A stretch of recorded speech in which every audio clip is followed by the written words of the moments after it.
옛날 옛적 한 작은 마을에 노이라는 소문난 현자가 살고 있었습니다. 그는 마을 사람들에게 다양한 지혜를 전파했으며 그의 가장 유명한 가르침 중 하나는 바로 우이였습니다. 마을 사람들은 노이를 찾아와 자신의 문제를 이야기하며 항상 그의 결책을 듣고자 했습니다. 그렇게 한 번의 방문에서 시작된 이야기가 있습니다. 마을에 아주 부유한 농부가 살고 있었는데 그의 이름은 창이었습니다. 창은 항상 더 많은 수확을 얻으려고 애쓰는 사람이었습니다. 그는 매일같이 들판에서 일하며 작물에 물을 주고 땅을 파고 잡초를 뽑아내는 등 끊임없이 농장을 돌봤습니다. 창의 수확은 항상 풍성했지만 점점 그는 지쳐갔습니다. 그것보다도 더 심각한 문제는 그의 농장이 불필요한 노력으로 인해 점차 황폐해지고 있다는 것이었습니다. 그는 이 문제를 해결하기 위해 노이를 찾아가 조언을 듣기로 결심했습니다. 노이 현자님, 저는 더 나은 수확을 얻기 위해 열심히 일하지만 왜 점점 더 상황이 나빠지는 것일까요?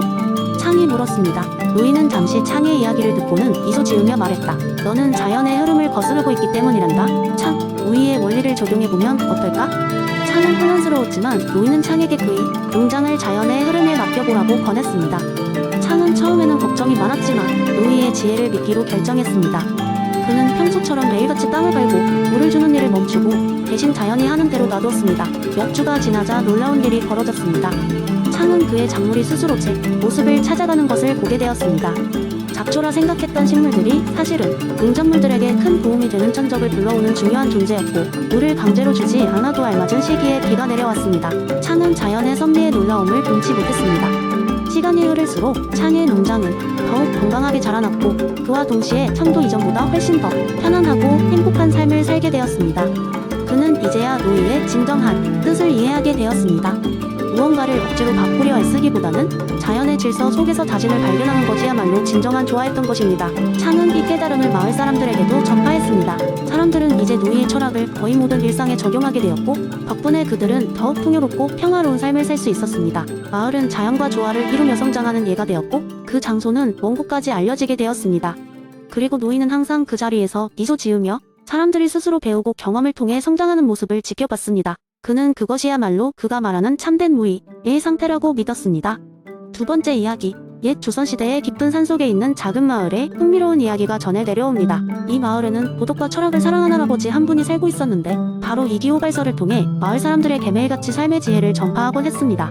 이 할아버지는 구름이 산 허리를 부드럽게 감싸는 새벽녘 늘 마을의 작은 광장에 나와 사람들에게 이야기 하나를 들려주곤 했습니다. 어느 날 그는 이와 기의 이야기를 들려주기로 했습니다. 옛날 옛적에 아주 특별한 마을이 있었단다. 할아버지는 늘 그렇듯 조용하지만 호기심을 자아내는 목소리로 시작했습니다.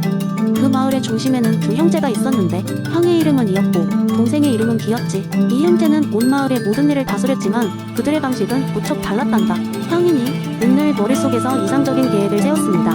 모든 사람들을 위한 최선의 결과를 위해 마음을 다해 생각했죠.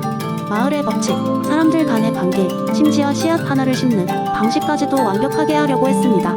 사람들은 그의 계획을 듣고 감탄하고는 했습니다.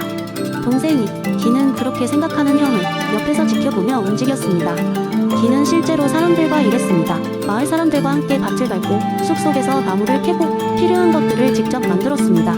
형의 이상을 알고 있었기에 그를 현실로 만들기 위해 누구보다 열심히 작업했습니다. 사람들은 형제의 이러한 상호작용 덕분에 매일매일 평화롭고 조화로운 삶을 살았습니다.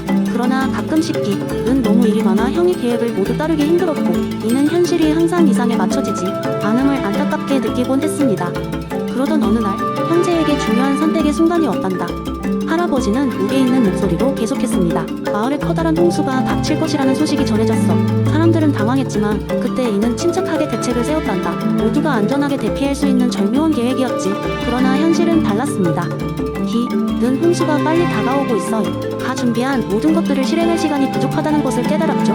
그래서 모든 것이 물에 떠내려가기 전에 그는 즉각적인 행동을 취하기로 했습니다. 사람들을 가까운 동굴로 안내하고 최소한의 식량과 물을 챙겼습니다. 비록 기의 계획은 고상했지만 그때 상황에서는 적용할 수 없었기에 기의 빠른 행동 덕분에 모두가 안전하게 대피할 수 있었습니다. 홍수가 마을을 피해간 후 형제는 서로를 더욱 이해하게 되었습니다. 는 이상만으로는 세상을 완성할 수 없음을 알았고 기는 이성적 사고가 얼마나 중요한지를 배웠습니다. 할아버지는 이야기를 마치며 말했습니다. 우리의 삶도 어쩌면 이와 기가 벌이는 조화의 무대일지 몰라. 이상과 현실, 그 사이의 균형을 맞추는 법을 배우는 것이 우리의 과제이자 아름다움이지. 그 이후로도 할아버지의 이야기는 마을 사람들에게 깊은 깨달음을 주었고 그들은 늘 이와 기가 어떻게 함께 작용하는지를 마음속에 간직했습니다. 이왕의 이기호발설은 이렇게 또 다른 모습으로 마을 사람들의 삶에 녹아들어 매일의 선택과 행동을 이끌어갔던 것이지요. 세 번째 이야기 옛날 아주 먼 옛날 조선시대의 한 마을에 다소 색다른 취미를 가진 많은 이름의 똑똑한 유학자가 살고 있었습니다. 이인은 마을 곳곳을 돌아다니며 이기 원론을 토대로 사람들에게 진리를 전파하는 일을 즐겼죠. 그의 말은 마치 거대한 바람처럼 사람들의 생각을 흔들어 놓았고 그가 지나간 자리에는 언제나 토론의 열기가 가득했습니다. 그러던 어느 날 이인은 마을의 중앙 광장에서 신비로운 이야기를 풀어놓았습니다. 여러분, 오늘은 이기 원론을 기초로 한 가장 놀라운 이야기를 들려드리겠습니다. 바로 우주 최초로 사랑에 빠진 이와 기의 이야기입니다. 이의 이야기에 호기심이 동한 마을 사람들은 더 가까이 모여들었습니다. 이인은 조용히 웃음을 띠며 이야기를 시작했습니다. 먼 옛날 이와 기는 서로 다른 차원에 존재하며 오랫동안 만나지 못했습니다. 이 본질적이고 순수한 원리인 이는 어느 날 거울 호수를 통해 스스로를 바라보다가 자신의 부족함을 느꼈습니다. 나에겐 무언가가 더 필요해. 그렇지 않다면 난 그저 멈춰 진원칙에 불과할 뿐이야. 하고 말이죠.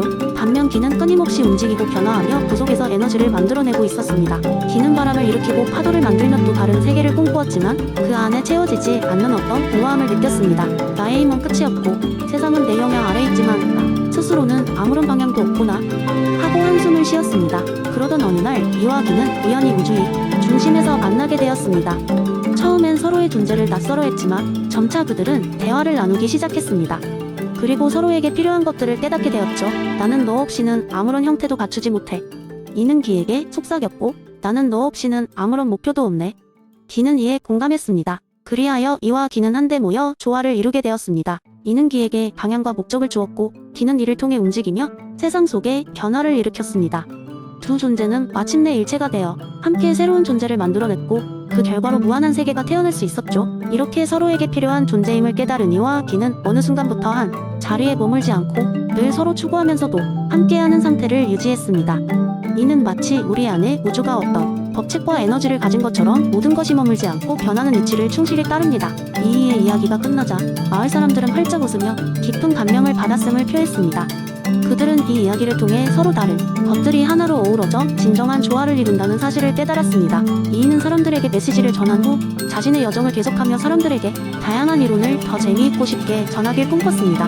그리하여 이인은 단순히 철학을 전파한 것에 그치지 않고 사람들의 삶 속에 숨어있는 진리를 찾아 나서는 여행자가 되었던 것입니다.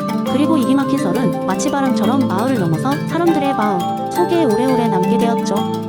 네 번째 이야기. 한 번은 제가 대학 시절 철학 강의에서 칸트의 순수 이성 비판에 대해 처음 배우던 때의 이야기입니다. 그때는 철학이라는 것이 마치 외계어처럼 느껴졌고 강의 시간 내내 저는 시바타는 고양이처럼 멍하니 수업을 듣기 일쑤였습니다. 특히 선언적 범주라는 개념에 대해 처음 들었을 때는 그게 도대체 무슨 말인지 알 수가 없었죠. 선언적 범주가 없으면 우리는 경험도 제대로 인식할 수 없다는 말은 내게 너무 추상적으로 들렸습니다. 그러던 어느 날 친구들과 함께 호수 주변을 산책하고 있었어요. 날씨는 정말로 아름다웠고 청명한 하늘 아래 모든 것이 완벽해 보이던 날이었습니다. 친구 중 한 명이 사진을 찍자고 하여 우리는 각자 가장 마음에 드는 배경을 찾아 자리를 잡았습니다. 제 차례가 되었을 때 저는 호수 앞에 서서 포즈를 취했습니다. 그리고 친구는 하나, 둘, 셋을 외쳤습니다. 그런데 바로 그 순간 지나가던 오리가 큰 소리로 꽥꽥 울부짖었고 예상치 못한 소리에 저는 깜짝 놀라 뒤로 물러나다가 그만 호수에 빠지고 말았습니다. 옷이 흠뻑 젖어 엉망이 되어 무슨거리가 된 저는 속으로 생각했습니다. 이런 일도 그냥 경험이니 인과관계라는 범주로 설명할 수 있을까? 하고요. 하지만 그 순간 머릿속에 카메라 플래시 불빛처럼 번쩍이는 깨달음이 있었습니다. 제가 호수에 빠진 것도 일종의 경험이고 그 사건을 이해하기 위해 저의 인식은 무분별한 정보를 일정한 틀에 맞추고 있다는 사실이었죠.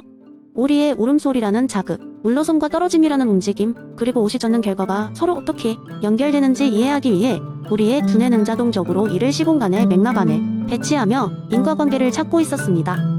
그러고 나니 칸트가 왜 선언적 범주를 그토록 중요하게 여겼는지 조금은 알 수 있을 것 같았습니다. 우리의 머릿속에서 일어나는 수많은 정보의 흐름이 특정한 형식과 범주 속에 정렬되지 않았다면 우리는 일상의 가장 사소한 일조차 이해할 수 없게 될 테니까요. 나중에 카페에 앉아 말라가는 옷을 보며 친구들과 함께 웃었던 그 순간 저는 선언적 범주에 대해 친구들에게 이야기해 주었고 그들은 반쯤 놀리며 반쯤 감탄하며 들었습니다. 너 말은 어렵지만 결국 내가 물에 빠진 덕분에 칸트를 이해했다고? 라고 친구가 농담을 던졌지만 저는 그 순간이 정말로 저희 철학적 깨달음에 도움을 주었음을 부인할 수 없었습니다. 그날 이후 저는 일상의 모든 작은 경험에도 작은 철학적 의미를 찾아보려는 습관이 생겼고 그렇게 수업에서 배운 이론들이 조금 더 친숙하게 느껴지기 시작했습니다. 뭐 이렇게라도 철학을 이해했다면 다른 성공한 것이 아닌가요?